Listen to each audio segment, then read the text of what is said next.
Creepypasta time. I'm an urban explorer and I'll never forget what I found in an abandoned factory. My name is Wyatt, I am 21 now, but this story happened last winter when I was still 20. I am an urban explorer and nature photographer. That is about as much detail I'll go into about myself because I don't want anybody coming after me if they find out what I've seen. I know I will never forget what I saw, but I can't risk telling anyone that I know. I am not currently under any immediate danger, but there are too many unknowns. Back in early December of last year I was looking through Instagram and saw some shots from an abandoned factory in Germany. This place was so perfect, it was rusting and old, but still kept the same structure and shape as when it was in use. Some of the pictures were breathtaking, mountain views through decrepit old windows, things like that. I screenshotted and reverse image searched one of the pictures from Instagram and found a place in Germany. There was no name for the factory anywhere I looked, but I kept seeing that the town it was in was called Westchen. I looked it up on Google Earth and saw that it was in a mountainous region in northern Germany. As I swiped through the images on Google, one article stopped me. It claimed that the factory was going to be demolished in April of next year, meaning it would be gone in just a few months. I was feeling impulsive and excited, so without thinking I Googled flights to Berlin.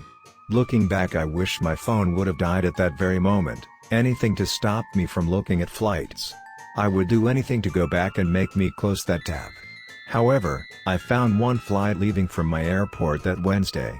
It was only $600. I was just about to buy the tickets when I remembered that my friend Bryce, not his real name, was looking for somewhere to go for winter break. So I called him up and told him that there were tickets to Berlin for $600. I wish he would have talked me out of it, but instead, he was all over the idea. Later that afternoon we both bought our tickets and planned to leave on Wednesday. Adrian, also not his real name, was also coming with us but was going to leave early on Saturday to go see his family in Poland. Me and Bryce made plans to go to Westchen on Sunday and look around there for a few hours. So when Wednesday came I packed up all my stuff, camera lenses, SD cards, respirator, flashlights, clothes and met up with Bryce and Adrian. We took an Uber to the airport and quickly boarded the plane. Honestly, I don't remember most of the flight, I think I slept through most of it, but finally, we arrived in Berlin. Honestly, for the next few days, it was just a normal vacation, nothing but sightseeing and doing basic tourist things. On Saturday we said our goodbyes to Adrian and he left for Poland. That night I made sure to get all my stuff ready for the next morning. We had a 2-hour car ride from Berlin to Westchen. I was hoping we would get there around 2 in the afternoon and explore until about 8 that night. Playing it back in my head, I remember every little detail of that day. I remember the sound of my alarm, the excitement of waking up that day, the feeling of seeing all my stuff packed neatly on the floor next to my bed. We got up and had breakfast in the hotel lobby before walking to the car rental place. We picked out a blue Chevy from the lot and the guy gave us the keys. I spent the next few hours driving through the green rolling hills of Germany until we finally got there. I felt nothing but excitement when we finally got into the town. I remember just driving and looking around for a while until we saw it there, clear as day, the abandoned factory. It sat at the bottom of a tall hill, in the middle of a bright green field. The mountains were in the distance to the east opposite the factory. I started looking on Google Maps for a good place to park in order for us to walk there. There was a large parking lot next to a self-storage place that was only about a quarter mile from the factory. I pulled into one of the spots and looked around for people. Should be good, I told Bryce as we got out of the car.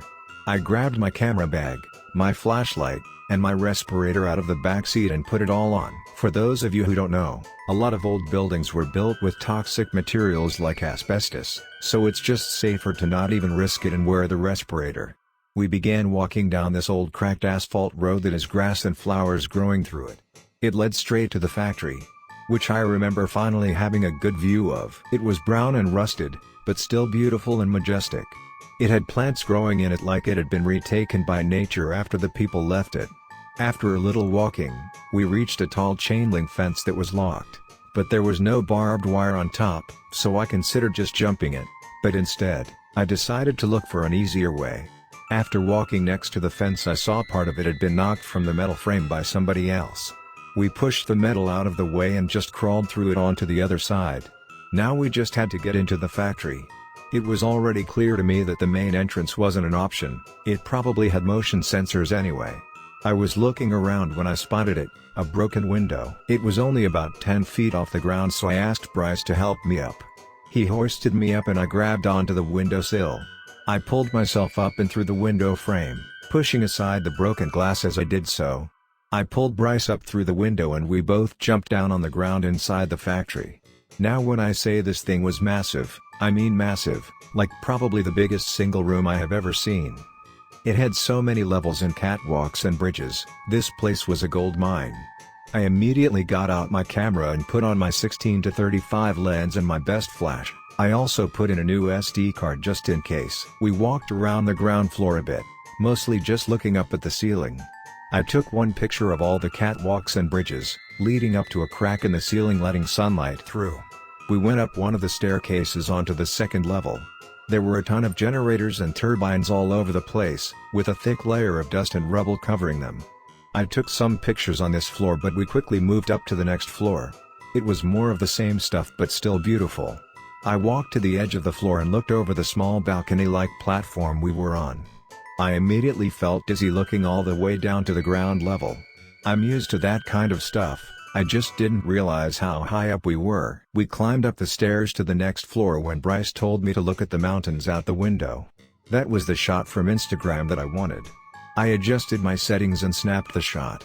I checked over them just to make sure it was good because that's pretty much the reason I came here. Even though I'm explaining this all very quickly, we did spend hours wandering around this place and looking at every little detail. We eventually got to some sort of control room. It must have had hundreds of different switches and buttons, all labeled with German words that I couldn't read, or seemingly random numbers. It was made clear from a thick layer of dust that this stuff hadn't been used in decades probably. That being said, I know I shouldn't have done this, but I took a small silver key from the control room as a souvenir. We left the control room and saw a ladder that went up at least 2 stories. It led straight up onto the roof of the factory. I hesitantly decided to climb it. Bryce said he'd do it if I did it first. The ladder wobbled from side to side as I hesitantly climbed up the steel bars. Finally, I grabbed onto the roof and pulled myself up onto it. "You'll be fine if you go slow," I yelled down at him. Soon he joined me up on the roof and we looked out on the rest of the world. It was just endless rolling green hills leading to the snow-capped mountains. I turned around and looked behind us. I realized that the hill behind us was taller than the factory itself. If we could get to that hill before sunset, the picture would be unbelievable. I really wish I had just abandoned the idea, but instead, we rushed back down the ladder and all the staircases to the ground level. We quickly leapt out the window and crawled through the fence. We walked across the grassy green fields and slowly walked up that tall green hill. I won't lie, it was tiring walking all the way up that hill, racing the sunset. When we finally got there, it was totally worth it. The factory, the mountains, and the sunset all mashed together in this beautiful vista. I took out my tripod and lined up the composition. When I finally snapped the shot, I took 9 or 10 of the exact same picture, just to make sure I got it. It was incredible, but if I could, I would go back in time and leave that hill immediately, but unfortunately, Bryce looked behind us and pointed out another abandoned building to me. It was smaller, made of brick rather than steel. He was hesitant to go down there and check it out because it was getting late. I assured him we would be fine with the flashlights and we wouldn't be long. We walked back down the other side of the hill and over to the dilapidated brick building. By the time we got there, it was getting pretty dark already, but we had flashlights that worked fine. The only weird thing was that when we walked up to it, the gate was unlocked, like they weren't even trying to keep people out. I guess it was pretty hard to find, but still. We walked straight through the gate. I was scanning the area for motion sensors or alarms, but there was nothing. The same exact thing when we got to the front door. No lock, no bar, nothing. We moved open the metal door, but it was heavy, hard for either of us to even move. We entered the building and it was dark, super dark. I immediately had to turn on my flashlight to even be able to see. The building looked more of the same, catwalks, machines, and the overall same vibe. But there was a large, circular door directly in front of us. It looked more like the entrance to a bank vault than any normal door you would find. At this point, I was stunned that we hadn't seen a single alarm or motion sensor in this place. We were both immediately drawn to the vault door. I put my hand on it in awe. I had never seen anything like this in all the places I've explored. It was barely cracked open, not open all the way, but definitely not closed. I put my hand in between the door and the wall and tried to pry it open. It slowly moved open, showing us what was inside. There was a long circular tunnel that just led to another room. So far this was looking like one of the best finds for me ever. I took multiple pictures looking down that long hallway, the flash lighting up the area. We slowly walked down the hallway, flashlights in hand as we advanced towards the room at the end. When we got to the end of the hallway there was another vault door that was swung all the way open. We walked through the open door into the room. It was seemingly empty, except for a small hatch leading into the ground. It was closed, but the lock and chain on it were broken. Above it, there was an arrow pointing at the hatch that said, Project Nachtwolfen. At the time I had no idea what it meant. I didn't even take a second to put it into Google Translate. Nowadays the words still send a chill down my spine. Project Night Wolf. A phrase that sounds like nothing, but if you had seen what I've seen, you wouldn't be able to hear those words without shuddering. I slowly opened the hatch, the hinges squeaking as I did so. I flipped it all the way over until it was on the other floor. I shined my flashlight down the hatch to reveal what looked like just a normal staircase. We began slowly descending down the stairs. As we got closer to the bottom you could hear the drops of water hitting the floor and making a quiet sound. I was going first, ahead of Bryce, so I saw it first. A room that was all pitch black, with about 2 inches of water lining the whole floor came into my sight. What horrified me were the piles of animal skeletons and bones lying in the water, small rodents that had been mutilated, and sheep that had been torn apart. Some were just the skeletons, but others still had decaying, rotting flesh, but it looked like they had been ripped apart, some of them torn perfectly in two. I struggled to hold back my vomit as the smell hit me. I was firing off my camera flash taking pictures all around us when I spotted another door just ahead of us. I remember Bryce telling me we should just leave, but I wanted to get to that last door. The room was made out of cement. Stone pillars sat around the room, although some of them looked like they were about to collapse. We finally got to the door and I opened it. It looked like just another control room, like the ones in the factory. The thing that was different though was there were swastikas on a lot of the equipment and walls. Not ones that had spray painted on by some kids, but real looking ones. It was as if this place hadn't been touched since World War II. I looked around at some of the buttons and stuff until I saw a journal. I opened it to find that unsurprisingly it was in German. But I stuffed it in my pocket to take home. Just then I heard the sound of broken glass, not like somebody dropping a wine glass, but like an entire window was just shattered all at once. I immediately turned off my flashlight and Bryce slammed the door behind us. We both knelt down, breathing as silently as possible, not wanting to know what that sound was. Thoughts rushed through my head, possibly a bird, a mountain lion, but neither of those were even possible. We sat in that room for about a full minute until I realized that it was probably just because of how old this room was. Some structural error or rotting metal probably caused it. I worked up enough courage to go out there. Bryce said that he would go if I opened the door first. I walked over to the door, still crouched on the ground, and I turned the handle. I slowly creaked the door open, and as if we were in a horror movie, my flashlight died. I was too committed at this point to go back, so I did the only thing I could think of. I grabbed my camera and started blindly firing off the flash. It could only do it about every 3 seconds, but I slowly creeped further and further out into the room. And that's when I saw it. It looked like a shadow crouched on the ground. But about 10 feet away from me was this oily black, skeleton-like creature. It slowly stood up, making cracking and crunching sounds as it did so. Its limbs snapped back and forth like they were breaking. When it finally got all the way up, I saw its mangled set of razor-sharp teeth, lining a huge gash in its face. It was at least 9 feet tall with its head almost hitting the ceiling. It was holding the body of a fox in its lanky, disguising arms. It ripped the fox in two as it let out a horrifying, ear-piercing screech. My flash stopped firing. I looked down at my camera to see the message SD card full. I quickly grabbed the one in my pocket and switched them out. But when I fired the flash again, the creature was gone. Had I just imagined it?